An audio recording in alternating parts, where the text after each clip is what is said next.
better than we are. Okay, we did it. We are live. It is Thursday night again, and we're so excited because we have our friend Amanda here with us tonight. I'm going to go ahead and introduce myself for anyone that doesn't know me. I go by Brainstorm, and I am the creative director and owner of the business Brainstorm Boutique. We help create confident brands through brand strategy and design, web strategy and design, brainstorm intensives for marketing ideas, and Casey is a confidence coach. And I'll let her go ahead and introduce herself. Hi, I am Casey. I'm the confidence coach here at Brainstorm Boutique. I use improv and joke-based learning to help people show up in their business and be their best selves.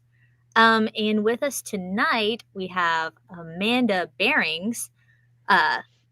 Sorry, get my bearings straight. And Amanda is a certified health coach of Get Real with Amanda, which is a virtual wellness coaching business supporting real people in demystifying wellness and ditching a toxic diet culture mindset. With monthly workshops, weekly open office hours, and private coaching sessions, Amanda is ready to meet you where you are in setting and reaching your wellness goals with compassion and grace, which is just absolutely wonderful because it just sounds like a really nurturing, welcoming, warm atmosphere where people can do something so intimate, like get their health and food stuffs figured out, you know? Yeah, 100%. And, my philosophy and part of that has been just as my business has developed. So I can tell you that like when I first envisioned how I was going to help people, I had found out I had to be gluten-free. Yeah. And I first thought I was going to make do a gluten-free cookie company, like a cookie mix or something. I was like, that's how I'm going to help people. I'm going to do show people that even if you have to eat, a different type of diet for whatever your wellness concern is, that it can still be delicious. I'm like, I think I need to this isn't exactly what I want to do. I want to keep kind of searching and figuring out what that looks like. Yeah. And as that kept evolving, it was like, in the wellness space, there are just so many folks out there that keep telling us to make our bodies smaller and work harder and kill yourself and hustle. And if you're not losing weight, you're doing it wrong and all of this stuff. And I'm like, whoa, well, okay. So first of all, we know that health and weight, one does not equal the other. Yeah. And we need to be meeting ourselves where we are with any of our goals. Absolutely. Actually, with you saying that, one of my questions is, which you kind of hit on, was your philosophy. What is your philosophy about setting goals with food specifically?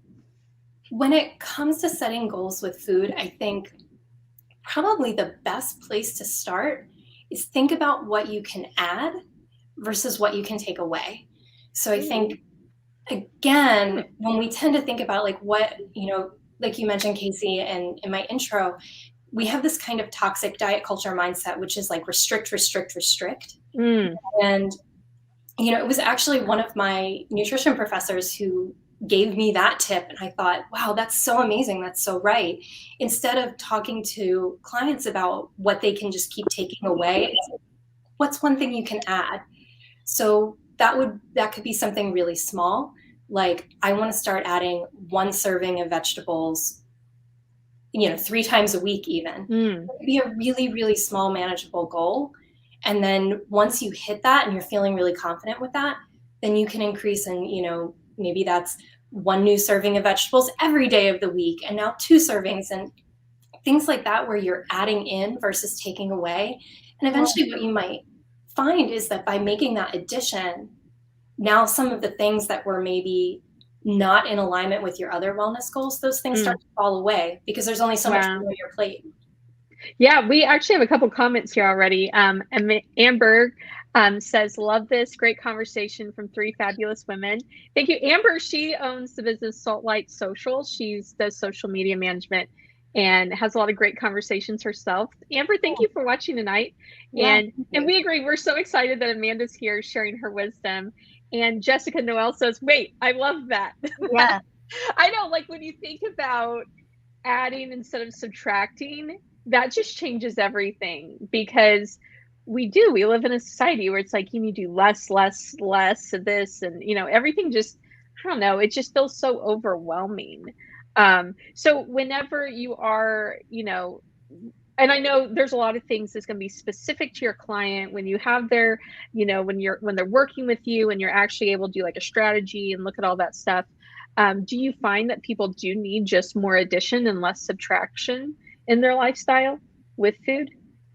I feel like that's a lot of times that is the case. And even if it might not be, maybe there are some things that even they kind of recognize that maybe they need to start taking away slowly. I still feel like that strategy is such a great place to start, and it works so well with other things. I know that this is specifically with food, but I feel like that works with, whether it's fitness and you're just trying to get in, if you have 5 minutes and you can add in 5 minutes of something really small like yoga or stretching or something like that. I think that so much of wellness all around is just those baby steps. I love that. Yeah, I've never heard of that surrounding nutrition. And whenever you see it, I was like, what? I could mind blown. Well, I have a extremely restricted diet personally. So I'm gluten-free, dairy-free. I can't eat red meat. I'm allergic to red meat. I'm allergic to Which is why you're dairy-free, right? Yeah. And then I can't have I have a lot of like weirdnesses with food, just a lot of like, not like out of just being picky, but my digestive tract is just like, no. And my belly's like, no, I don't like that. So it's like, we got like a very hard to deal with food thing. And it did for a really long time give me like food phobia because I was like, if I didn't cook it, I can't trust it. So thank you very much. I will not be going to this birthday party. And I've finally gotten to, I would call it a healthy place. We're happy with it. Like I can look at something and like ask the questions and not feel so socially awkward anymore. Which you probably get being gluten-free because people genuinely don't know what's in their cabinets that have gluten in them. Yes. And that's my problem. Because it's nobody's fault. I'm not calling you mean, but like I literally can't eat that. I'm so sorry. Yeah. Well, especially when so many people like cooking and food prep is like their showing of love and like caring. It's such a personal thing that like for me, I eat anything and I do eat everything, but I know it's different. Like when we're like, I have a sister-in-law who's like, she will die if she eats anything dairy. She is now becoming allergic to eggs. So, I now am trained to think about what can I bring to the table literally that is food inclusive, which is really hard. But it's worth it. Yeah. And like you both touched on it, food is love, food is culture. There are so many deep things. I mean, it's how we connect with people, sitting around the table and having a conversation. And so when you're dealing with as like someone who has a food intolerance or an allergy or something like that, you can notice that the people around you get uncomfortable. They don't know what to do with that. Very often people will be like, you'll be like, I'm allergic to red meat. It's just a fact of my life and I know that it's weird, but I will get hives. I will go to the hospital. And like people will be like, they'll be like, no, that's not a thing. And you're like, I'm sitting here a walking, talking thing, honey. I like don't know what else to tell you. Which actually, I'm gonna give Amanda a little context. Casey got bit by the tick. We have a tick in Southern Illinois that will make you allergic to red meat. So if you are watching and you love red meat and you are out there hunting and in the woods and all the things, wear your tick spray. Actually, just in everyday life, wear your bug spray because that is a legit thing. Yeah. So, no, I know someone. Actually, one of my entrepreneurship professors. She had that happen to her as well, and she has all these different. Found out that there were all these different things that in I guess a matter of a couple of months she had to completely change diet. And she's like, Amanda, what do you suggest for this? Like, do you have any good recipes for this thing? And, you know, I will say that one of the best things about wellness, and like, yes, I got into health coaching for kind of for myself, because I developed this intolerance and wanted to take all the things that I learned and then figure out how to help other people. But I think it is that, really. It's like the people in my life, my friends and my family, especially my mother. My mom is really, really important to me. Anything that I learn, I'm like immediately like, Mom, how can I help you with like whatever? Like, tell me what I can do. Like, I feel like that's health coaching is, it's a service thing. It's like, how can I help? Please let me help, whatever I can do. But you can't, one of the things that I've learned is that you can't, especially when you first get into this space, you kind of are like, oh my gosh, like I want to tell everybody everything. And then you realize I can't, I need people need to be able to come to me. I can't just start spewing stuff at them like this. So you have to learn how to kind of hold back and wait for somebody to come to you, because a lot of times people aren't ready either. That's exactly what I was going to say. It takes a time for something to like, you're like, okay, that seems very overwhelming. It seems very daunting to really, to actually look at. It's like budgeting your money. It's like to actually look at what kind of food are you bringing into your home? How are you really eating? Right? Like, how are you really preparing these ingredients, and how are you really, fulfilling your body and feeding it? Because in those moments, like when you have to look at the data, if you will, of your shopping list and what you physically have, it's a rude awakening sometimes. And then it's very overwhelming. So either like you're ready to shift your habits, you're ready to have someone help you make it less overwhelming, or you're just wanting to do the same thing every day. And you have to, you can't help someone until they're ready to help themselves. Yes, 100%. Yeah. And I will say it's one of the reasons that when I first, again, like where my business started was I started doing grocery store tours. So this is kind of how Brittany and I first connected. Yeah. It was over these grocery store tours that I was doing, and this was pre-pandemic. So I was going into the grocery store with people and kind of acting as a personal shopper. That's awesome. And helping them look at things. And, especially Casey, like you mentioned that with gluten, there are so many different things that have gluten in them that you would never think, like soy sauce or like that. I feel like that's such a good one, because people are like, well, soy sauce, it has soy in it, but the way that it's produced, especially here in the US, they use wheat in the fermentation process to make it ferment faster. So, you find all these different places where somebody can get glutened unintentionally, and it's not with any malice or anything. It happens, and it's unfortunate. So it's being really mindful of that stuff and helping people realize that they can flip over, something and look at an ingredients label and helping them decipher it. And, we have smartphones now. So if there's an ingredient that you don't understand, you can, take a quick second and look it up on your phone and figure out what it does. And, it can help you figure out what ingredients maybe you want to avoid.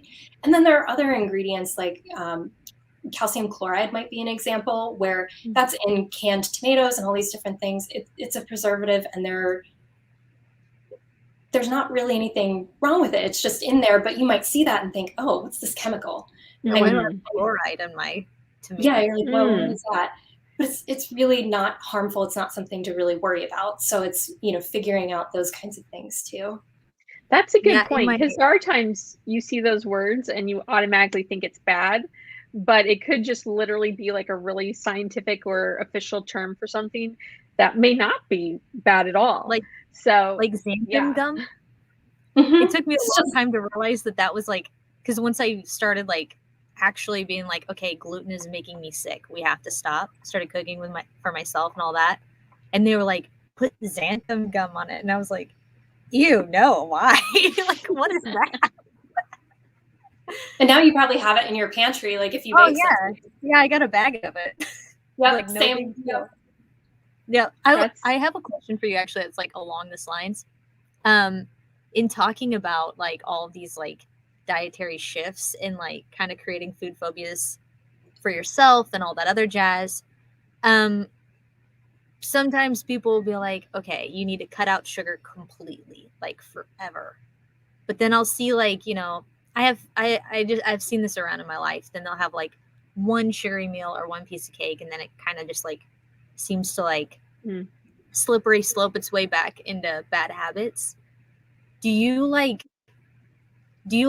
think that cutting out sugar, like let's pretend it's cutting out sugar.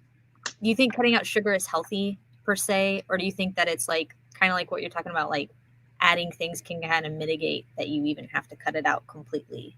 Like, where are you on extremes? Where are you on those kinds of diets? I think that there are things that can be dangerous about saying everything in moderation, only because there are some people that, like you said in that example, even there are some people who, if you're somebody who is struggling to manage maybe something like diabetes, and I want to also state on this stream too that I have to be very careful, because my scope of practice as a health coach is I have to be really careful when we're talking about like therapeutic type stuff. So this is kind of in a very general, broad sense. But if somebody was, struggling with whether it's type 1 or type 2 diabetes or something like that, they might have to be really, really careful about sugar consumption. So that would be kind of one thing over here. But when it comes to, do I think that everybody needs to stop eating sugar? No. I will say there's a program that I really like called the 21-Day Sugar Detox. I actually have a copy of the book right here. There we go. I do really like this book. I think it can be really helpful for folks that are looking to cut back on sugar and using it as a guideline. It's a 21-day program. But here's the thing, and this kind of goes back to the, do you add, do you subtract? How does that work? I feel like, you can use something like this as a guideline, because you're like, I need a place to start. This book has tons of recipes in it, has a meal plan.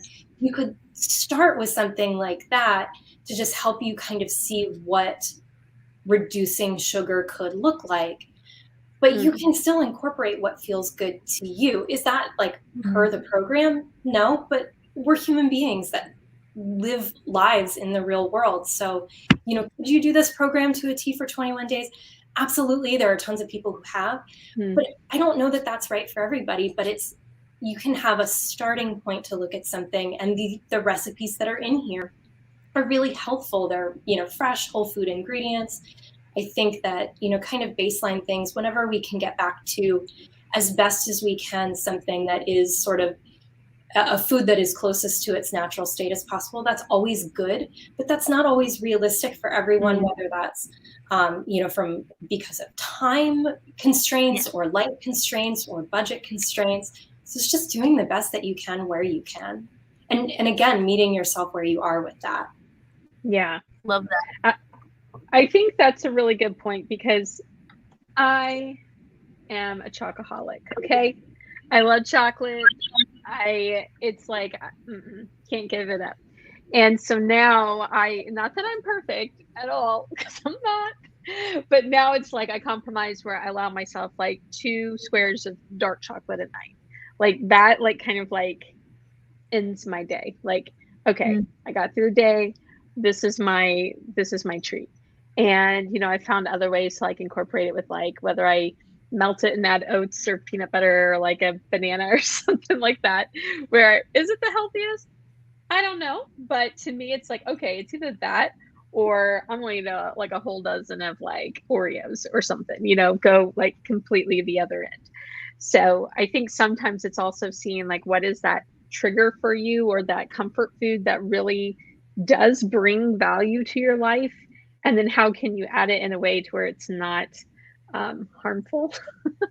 No, I was watching something the other day. This was actually like totally different. Like this was actually a friend sent me something from like parenting TikTok, but it was somebody that was talking about with their kid. They tell them, we have anytime foods and sometimes treats. Like, oh, that's actually, I kind of like that. Even for adults, it's kind of nice to think about, okay, there are certain things like that might fall into what we would conventionally consider to be healthy foods. And maybe those are your anytime foods. You can have them whenever. And then there are sometimes treats. And I think that, she said that with her kids, she does, like, you can pick 2 sweet things per day. Oh. And it's like, oh, that's really good too, where it's like you can have, because I think that again, kind of going back to this idea of restriction, we've been taught for so long that, restrict, diet. And we know that doesn't work. We know that, people that are doing these diets, they're maybe they lose the weight temporarily, but it's often in really unhealthy ways, and then they gain the weight back, and then how much that hurts your mindset and mental health. Mental health is health. Yeah. So, kind of even what I'm hearing from you, Brittany, with the dark chocolate, like, that's part of your mental health. That's part of, like, this is my me time. This is what feels good. This brings me joy. To not have it would make me feel sad and like I was missing something. Yes. And that's okay. Like, and also just on the flip side of that, we were at Aldi the other day, and they had, like, one of their Aldi finds was gluten-free Oreos. So we bought them, and I've been like, that was my snack tonight, was I had some gluten-free Oreos, and I put them in the freezer, and I, like, eat around the edges because they're frozen. It's really good. I love that. Gluten-free Oreos are really good. And they taste exactly like normal Oreos. Yes. There's no difference. Yeah. None. It's so bizarre because I haven't had food with gluten in it on purpose, at least since 2013. And so it's weird because you're like, I think this tastes exactly how I remember it. But if I had them side by side, would I be able to tell the difference? I don't know. Yeah. My boyfriend ate them, and he like told me, he was like, there's absolutely zero difference. He's a gluten boy. He's a gluten guy. Oh my gosh. Well, I have another question. So we talked about time. We've talked about, meeting yourself where you are and things like that. Do you feel like it's ever okay to eat fast food or incorporate takeout into your day? Because a lot of us are working, or we're working honeys, and we don't we don't have time to cook, or it's just you're tired, and it's like, what's fast, convenient, one of it's not going to require much brain power, which is sad to say, but it's true. What is your thoughts on that? So I've got a couple different ones. So one would be, if you are trying to work on something, like, let's say you have a wellness goal, and one of your wellness goals is that you want to reduce how much you're getting takeout, then I would say with something like that, mindfully add it in. If you're creating some kind of like a meal plan or something like that, even a very bare bones meal plan, like you're kind of just saying, okay, I think I might want to do these couple dinners this week. Mindfully add in the times that you're going to do takeout, and give yourself the grace to know that it's more like puzzle pieces. So if you got the rough ingredients to make like 4 or 5 meals in a week, know that you can move that stuff around. And if your Tuesday ends up being really busy, but that was originally the night you thought you were going to cook, don't just breathe in, breathe out, get the takeout. You had already planned for it. Don't worry. Another thought would be, anytime that you can with takeout, just add veggies. Again, go back to adding. Overall, we understand that vegetables are healthy. So like one of our go-tos is we get Chinese takeout, and I will get like pork with vegetables or chicken with vegetables. I still get the sauce on it, but I'm like, load me up with the veggies. So at least I'm feeling like, okay, yes, this was something that was quick and easy, but I know I'm at least getting the vegetables in. Yeah. So I think, and even when it comes to like the vegetables, so, you could maybe just prep on the weekend. Like, you don't want to do a whole meal prep thing. Maybe you prep just a side of a vegetable that you really, really love, knowing that you are going to get takeout during the week, and then add those vegetables to it. So if you need to get like the easy, like burger and fries or something like that, because that's just like where you are, maybe you make a big old like pile of roasted broccoli on a Sunday or something, and you're like, all right, my roasted broccoli is good to go, and I'm just going to like heat that up in the microwave, and now I know I have a vegetable. So you're still meeting that goal, but you're also meeting yourself where you are. I like that. Well. That's a good tip. That's very good. Excuse me while I write this down. I think that a large part of this too, and this is a mindset that I'll see people coming coming to me with, whether it's in a workshop or like a one-on-one, is there's this all or nothing mindset. Like we have this, like, you're either on the wagon or you're off the wagon. And I just want to be like, there's no flipping wagon. There's no wagon. There's no wagon. I feel like I've been chasing this wagon like my whole life. Like it's not there. It's an illusion. Yeah, it's like a mirage, and I've allowed it to control my life and my sanity. And a lot of guilt comes with it too. Like, you know what you're supposed to do, right? You've heard all the things, maybe you were really good at it too for like a period of time, and then life just gets crazy, and then you're off the wagon that doesn't exist.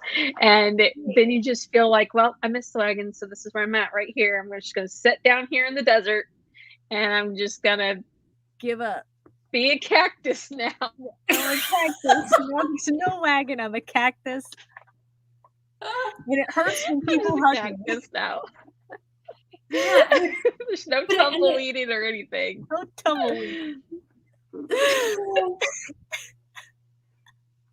But that's exactly it. It's like, and the thing that I heard you say there, Brittany, that I think is really important is you said, and I was really good at it for a while, which means that the way that you felt when it wasn't working for you was you felt bad. We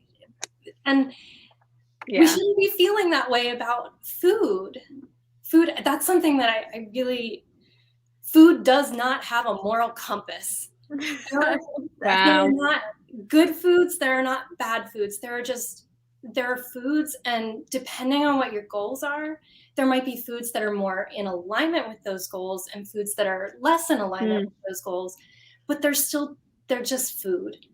And if you eat something that falls kind of more into that camp of not in alignment with my goals, then the next time you make the next best choice. That's the best choice you can make in that moment. So it's not this all or nothing mentality. It's the next best choice. And that way it's this constant meeting yourself where you are, because it's a journey. Like it sounds so corny, but like the food is a part of life, and life is a journey, and you can't keep chasing this imaginary wagon. Yeah. Yeah. I love that. That's like, yes, food does not have morals.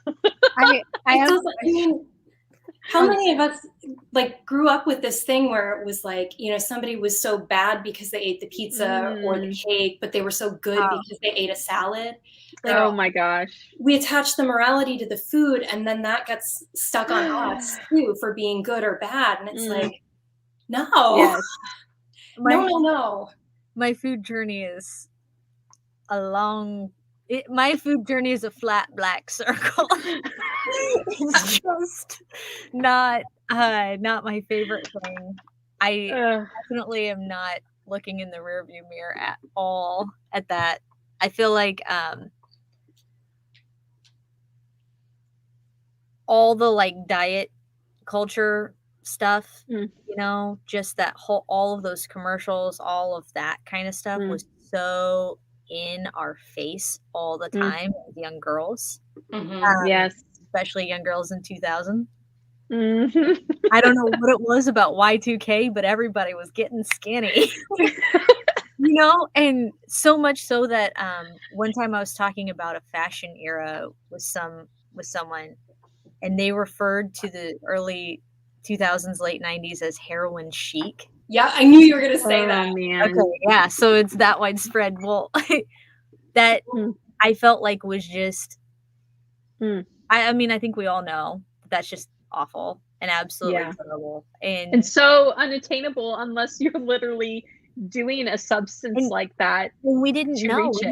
We didn't have Instagram. We didn't know. To tell the Instagram accounts that counteract that kind of stuff. It was like Instagram was really toxic for a long time. I'm sure it still is on whatever, but you can choose to follow more positive accounts like yours, choose more positive accounts like, I can name off a bunch, but if I could, but I can't right now.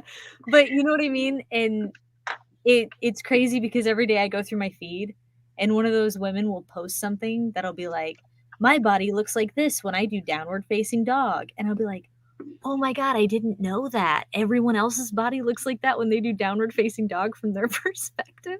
Because I just thought that I was just like, oh, yeah, weirdo. Like little things like that.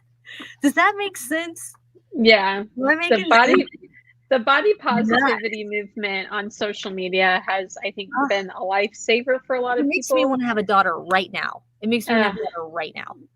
And change these mindsets. Give her an Instagram, throw it right in her face. Which actually, I think, Amanda, this kind of comes to my next question I had for you, which is about me personally. Like, my weight has fluctuated a lot in my life. Like, it's just like a, it's a roller coaster, and it's just always, again, where I'm at in that point in my life. Do I have the time to do this?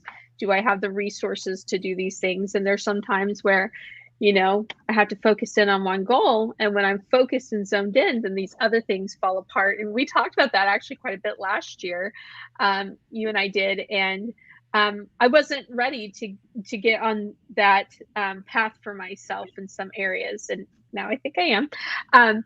But how do you feel about weight when people come to you and they talk to you about their goals and it's weight focused?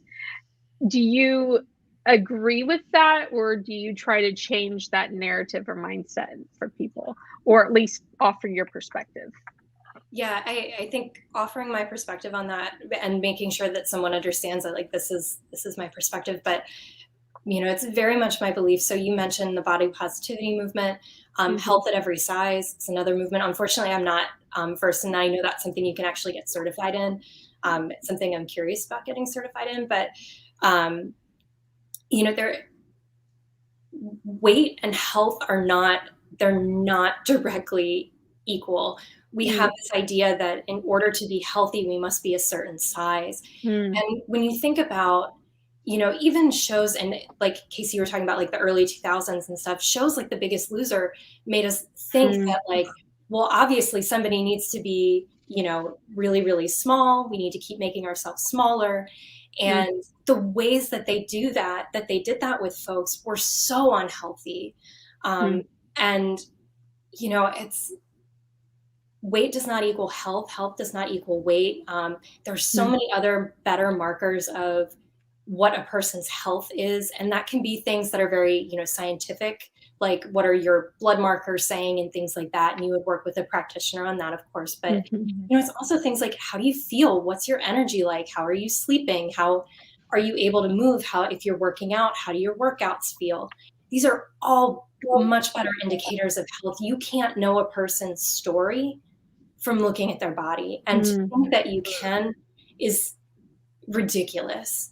And, and there are other things that I've been seeing, especially, thanks to all of the work that all these amazing, like, just women of color that have been doing and sharing, especially over the last couple of years, and thanks to them for that. But the understanding now that a lot of our fears of weight and size and fat bodies has to do with fear of Black women's bodies. And that's like a whole other thing. And I'm not the person to speak to that, but just understanding that at the root of so many of these things are much, much bigger systemic issues. So that's a really good point, to be aware of the history behind a lot of these movements and the history behind beauty for women. I know we're kind of I know we're focused on, your background with food and food guidance and that wellness coaching, but all these things carry over into these other parts of lives. That fear of eating cake in front of people if you are technically a heavier person. Like, am I going to be judged right now for eating a slice of cake that everybody else is enjoying at this party just because I am taking up a different amount of space as everybody else? And I think being more educated as a person on the history for all the different races, and I know that's a social construct all in itself, but just understanding like everybody else's history and relationship takes it even a step further beyond what I've experienced with my weight in society. Yeah. And I could say if anybody's interested in a really great resource for learning more about just some of the history of why we think the way that we do about weight and fat bodies and things like that, it there's a podcast called Maintenance Phase that I would highly recommend to anybody who's into Maintenance Phase. It's okay. excellent. I'm gonna check it out. Yeah, they've done so many different, like breaking down the BS behind the BMI. Yeah, that one's weird. BMI is really weird. Yeah. It makes no sense to me. There's different diets that they've talked about, a lot of the different fad diets they've talked about, but there's just so much good information there, and it does help break down some more of those constructs and understanding why a lot of what we've been, pardon the pun, fed is a lie. Yeah. Yeah, absolutely. That's a really good point. And thank you for mentioning that, because I'm always looking for podcasts that, especially, I love podcasts. So any other kind of resources like that can educate me and know more about something I'm interested in. So I appreciate that. Casey, did you have any other questions for Amanda? Yeah. So you talked about the anytime food and the sometimes foods. So what would you say is like the foundation of a good healthy meal? Like what would you say each puzzle piece is to make that plate up? So and I'll also say that I feel like this is another kind of trick / tip for putting together easy meals is think about what's your protein. So that could be, white meat, it could be red meat, it could be, whatever type of like animal protein, if that works for you, or it could be something like beans, peas, lentils, things like that if you're vegetarian or vegan. So what's your protein source? What's your starchy foods? So starchy foods are going to be like your rice, your grains, that could be potatoes, sweet potato, winter squash, things like that. So what's your starchy food? What's your vegetable? So whatever vegetable that you like, whatever that is, and then adding on some type of fat. So whether that's olive oil or a little bit of butter or something like that. So fat, because fat brings flavor and texture and all those kind of good things. It helps bring foods together. And then seasonings. So that could be, salt. I know around here it's like salt, pepper, garlic powder, onion powder are kind of our basics for like meal. But we're at just about any grocery store, you can find spice blends. So it'll be like the table blend or the, lemon pepper blend, and just give them a look, like flip them over, make sure that, especially if you're somebody that deals with an allergy or an intolerance, make sure there's nothing weird in there that's going to mess with you. But most of those are generally pretty clean, which I even kind of hate to use the word clean because I feel like then you're saying other foods are dirty. It's just the best way to state that the ingredients that are in there are all food ingredients you would expect to be in there. Yeah. Having a couple of those like spice blends on hand, and then you just mix and match. Love it. So creating really easy meals that way, whether that's like, having some, frozen chicken thighs that you keep in the freezer, and then we do frozen veggies all the time. So frozen green beans, frozen peas, sometimes that mixed veggie blend that already has the pre-cut like carrots and peas and green beans and corn or whatever, something like that, because it's so easy to just pull that out. You don't have to worry about, the zucchini that goes bad in your vegetable drawer because you forgot to use it. That's me. I mean, oh gosh, like the memories that I have of like going in and you go to pick it up and like your thumb grows through it and you're like, oh my gosh. It's the worst. It's the worst. So gross. Touching something wet in the sink. So we learned that for us, frozen veggies are a good way to go, or heartier veggies. So like your, like we pretty consistently have carrots, celery, onion. We usually have like broccoli, sometimes Brussels sprouts, things like that are heartier and will keep for a couple weeks in the fridge versus something that's going to go bad faster. So that is the catch with that kind of foods. Sorry, Casey, I think you're about to say something. I didn't know that potatoes weren't a vegetable. They're a starchy veggie. Do they count on this plate as a vegetable? I guess I should say like green vegetables. Okay. So thinking about like green veggies, so I would throw like your salad greens, your spinach, your arugula, whatever, something like that would kind of go on like the veggie. Yeah, I should say green veggie versus starchy. No worries. I was like, oh man, because I like eat so many potatoes in my life. It's definitely still a vegetable. It's a root vegetable. You're good. Yes, that was me. That was me going into like. Are tater tots a vegetable technically? I don't. The school system would probably. The public school system would agree with you. I think it's all about the preparation of that vegetable, because a sweet potato casserole with marshmallow topping is most likely not quite going to fit the bill. Like you can get past starchy, it with but Thanksgiving. Nothing else. She's starchy, honey. She's starchy. You know, that's an interesting thing though, talking about starch and like fat, because how many times do we hear like, oh, avoid carbs or avoid this or avoid fats, but then the truth is like it's all important to our overall diets as a human being. Mm-hmm. Yeah, unless there is some very specific reason that you've talked about with your doctor where you're not supposed to eat certain foods, most people should be eating some mix of protein, fats, and carbohydrate. Mm-hmm. The ratios might be a little different person to person. And, you know, to some extent, I'd say if you see something out there and you want to try it, you know, you can try something for a couple of days and see if it feels good for you. I know, like, you know, keto was really, really big with folks for, you know, like a couple years there. I think it's died off in popularity a little bit, but there are some people that it works wonderfully for, and more power to them. I'm happy that it's working for them. I don't think it's the right thing for everybody. I think that, you know, part of being a human being is being willing to experiment and try things and see what feels good and see what works for you. I think that the goal should be to have as expansive of a plate as you can have while still feeling good.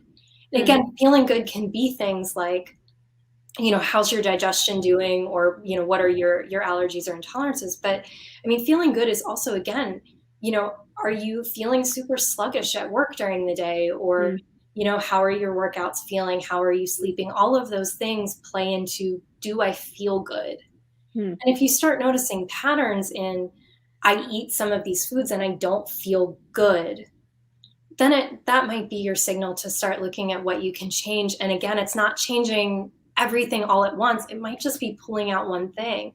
Yeah. You know? Yeah. I would say something that was like an obvious one, but for me, donuts. I cannot eat donuts, period. Donuts screw me up so bad. And like, I worked in a, you know, an office situation and people bring in donuts like all the time back in, you know, the day. And it was like, donuts are in the thing. And like, you know, it's like a social thing. It's like a, you know, you go with your coworkers, you all get your donut and come back and you eat your donut. And then I was ruined for the entire day. And now I literally have like, look, I'll eat it. I'll eat all the cookies, you know, give me cookies. I'll eat all the cookies. But I do not have the same reaction to cookies that I do to donuts. And so for me, I just, when like, oh, there's donuts in the break room, like you know, it just got to where I was like, oh, no, thank you. I'm good. And then sometimes it's the questions like, oh, well, why don't you get one, Brittany? Like, you should, you know, that. And you're like, yeah, get a donut. Like, it's like peer pressure for a donut. They did not warn you about that in school. Like, the peer pressure for donut bowl and slamming it on the desk. And well, and the thing too about a lot of that stuff is that when people respond in that way, it's usually because they're feeling uncomfortable. It has nothing to do with you and everything to do with them. So if somebody's, you know, like I know for me, I had, it was family members that would make like the little comments like, oh, would you like some extra glutens with that? You know, things like that when they knew I needed to be gluten-free, and they didn't know what to do with me for a while because what were they supposed to do? And like, could they pass this thing to me when we're all sitting at the dinner table? And it's like, you hit a certain point where you're like, I know what I can do. It's not, but you know, Yeah. you just kind of have to. Casey's feeling you hard. After my heart right now. Yeah. Yeah. You know, it's like, Or yeah. when the person, like, they sit down at the restaurant and then they're like, I don't think there's anything you can eat here. And we're like, I will figure it out. I have unbeknownst to you, I have already Googled this. 100%. I will already navigate this like a pro, and nobody will know. And I'll talk to the waiter and I'll do what I have to do. I've already got, you probably know, there's a gluten-free finder app. Mm-hmm. And I use that all the time. And then all I do is look up the restaurant name, and then they'll say, oh, the staff was really great here. Or they'll be like, no, actually, they don't know what they're doing. And I just follow that, like my little gluten-free Yelp. And it's gotten, I didn't even know about this. Yeah, I travel all the time. And that's probably saying that lightly. We're on the go all the time, me and my boyfriend are. So anytime we go anywhere, I would just like look up my gluten-free finder app. I know where I'm going. I've already been here. I've already read 50 people say their opinion on Brian, the manager. Yeah. You know, Amanda, what you had to say about it, if someone like is uncomfortable with someone saying no to something, not partaking in something, it's their own uncomfortable. Like, I literally did this to Casey on Tuesday. I did. Did I not? We were in St. Louis. We went to Fountains on Locust, which is an awesome restaurant. We went there before. The first time we went there, they didn't have much with the gluten options. And so this time, Casey said, Brittany, I'm just going to get me a tea. Well, they're really well known for their milkshakes and their ice cream and all that. And I really wanted, because I haven't had their ice cream, and I just wanted to like have that special, you know, moment. And so Casey's like, I'm just gonna get a tea. And I was like, are you sure? I'm like, you can get the sorbet because it's dairy free. She's like, I'm fine, Brittany. I'm literally, that's what I want to do.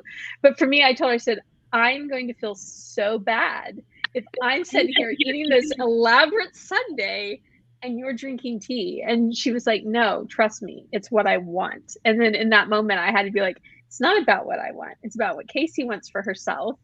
And I can enjoy my awesome sundae because I want that. Yeah. And she can enjoy what she wants because she wants that. And there really should be more of that support, you know, when you are going out with friends and things like that, supporting each other, do the things that they truly want. And it doesn't have to be at the expense of you and what you want to enjoy. Yeah. And nobody thinks that, like, people with restrictions, nobody thinks like, oh, so-and-so is such an evil person because they want me to have a sorbet while they eat a sundae. There's just like that. There's just like this feeling of like, okay, like autonomy has to win out here. You know what I mean? Like, I can't just eat something. But the end of the story is Brittany must have like prayed about it or something. I don't know. Because as soon as I opened my menu, just a normal menu, there was a new gluten-free menu tucked in there. And they had egg salad sandwiches. And I was like, I can't pass up a good egg salad sandwich. It wound up meeting all my restrictions. So I was like, that is one of the great joys is when you find, like, I went to New York a couple of months ago with a friend of mine, and there was a restaurant called Friedman's. I think it was Friedman's. And everything was gluten-free. And I'm like, and I'm doing that thing where I'm like, and I'm asking, I'm like, but this one's gluten-free. And the waiter's like, and I'm like, and the banana bread is gluten-free? He's like, yes. Yeah. Like, we'll have it. Yes, please. Like, it's just that thing where you get excited when there are things that you can eat that fit those restrictions. Yeah. And it's so cool because there are so many places now that are doing that are coming up with the gluten-free menus and are learning and educating themselves and doing all of this, and, you know, realizing that it's not a bunch of people that are just thinking that a gluten-free diet is like a weight loss tool, because it's not. It's really not. Okay, that's something I was about to just add. that was something I was about to add just now is like disclaimer, like you two are not avoiding gluten because you don't want to have gluten. It's because you literally will get sick or things will go wrong if you have gluten. Whereas for me, I can't handle rice flour. I tried. There's sometimes like mom has made some things that was all gluten free for everybody else. And I was the one like, oh, it was all bad. Gluten-free is created equal, is what we've learned on this. Yes.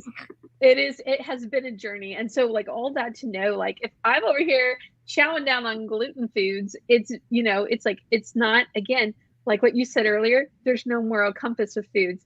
It's your personal experience with the food. We're full circle. We have circled back. Yeah. It's a round of applause. Yes. Like gluten is bad to you. Yeah. You know, gluten is not bad to me. And, you know, all these other things. So it's like, yeah, you know what? All that to say, if you really need to figure out like your food journey, like hook up with Amanda. Yeah. And Amanda, perfect figure segue. this out. How can people get a hold of you? How can people Yeah. work with you? And what kind of services are you providing right now? So the best way to get a hold of me would either be to connect with me on Instagram. I'm at Get Real with Amanda. You can also find me online at my website, getrealwithamanda.com. There's a tab for work with me, so you can find what workshops I have coming up. I do weekly office hours, so every Monday night at 7:15 p.m. EST, I'm there for about 40 minutes, just kind of hanging out. Anybody who wants to drop in can come and drop in. So I have information about that on my website. I also have a wellness workshop coming up next Wednesday at 12:05 p.m. EST. That it's healthier habits. So we're talking about setting goals, figuring out your why. We're going to talk about some of the mindsets that we talked about today, but all kinds of good stuff in there. And that's a nice little 30-minute workshop with a 10-minute Q&A that's built to fit into your lunch hour. Oh, So perfect. Cool. that's coming up. awesome. And again, info for that is on my Instagram and on my website. Awesome. I'll have to find Very and cool. drop the links for that. I know I have your website linked on there, but specifically about your workshop. I think that's Yes. such a great way to really get to know you a little bit before, you know, deciding if you want to leap into that journey with you. It's so Yeah, cool and that it's virtual too. Like it's very, very Mhm. cool. It's virtual. Yeah, 100%. I mean, again, going back to like meeting people where they are, sometimes like that's all you have is like maybe a half hour on your lunch break or, Yeah. you know, a little bit of time in the morning, you know, on a Saturday morning while you're drinking your coffee and you want to set some goals. I'm here for you. Yeah, just trying to meet folks where they are and do it with compassion and grace. We don't need to be beaten up on ourselves anymore. No, we don't. I love that. Amen. I love that too. Well, Casey, do you have any more questions for Amanda? No, I think you've answered everything that was on my mind. Definitely. I know. Definitely This is really so fun. it was a I different will- experience than what I expected talking to a health coach. And I think it's the compassion and grace coming through, because Good. you hear people who are just like, no excuses, don't eat deli meat, what are you doing? And you're like, I'm just trying to live, man. Right. Like, you really make me want to stress eat just like listening, you know. But I feel like you you actually like provide a nurturing space for people, and you have like such a kind heart and genuinely want to help people, and the only way that you're going to do that is through kindness and compassion. And I'm here for it. I'm proud of you, and I love your business and your reels. I like your reels all the time too. Oh, thank you. Me and my husband. I just want to add to like definitely follow Amanda on Instagram, because she always has like what she's eaten during the day, like her smoothies, her workouts that her husband's a hoot. I just adore Andrew. Like he kills me every day. I'm like, he hasn't like popped in here to be like, hi girls, what's going on? I was kind of expecting that, but I was just like, I don't know how he does something different every day. Like he has this hilarious kind of summary from your workouts that I just love. but like your foods, like the photos you take of your food and like how attainable it is. And also whenever, I always love it when you buy something from Aldi and then you show why you picked it out, like what the ingredients were that, why you picked it out and chose that. It's really motivating to us, not in that space professionally, I admire that. Very cool. Thank you guys so much. Well, thank you Amanda, for asking me to be here. Yeah. Yes, thank you for joining us. I know you're on the East Coast, so you're an hour later than we are, and we really, really, really appreciate your time. And I always love a time to chat with Amanda, so we're gonna have to plan another like co-working session or something soon, Amanda, because I've missed them. I know. Yes, that would be so good. I'd love it. Awesome. All right. Well, Casey, I got to actually meet you. Yeah, it was so nice to meet you. Definitely. I've heard a lot about you. All good things, of course. Good. Yeah. Awesome. Well, guys, I'm going to hit the end broadcast button. And for anyone who watched, thank you for your time. And if you're watching the replay, leave some comments below. Tell us what you thought about it. Tell us what your health goals are and your food goals. And then if there's a way that Amanda can help you make them reality, she'll definitely interact with you as well. So, all right, everyone, have a wonderful evening and enjoy the upcoming weekend. Yep. Have a good night. Bye. Bye. Bye.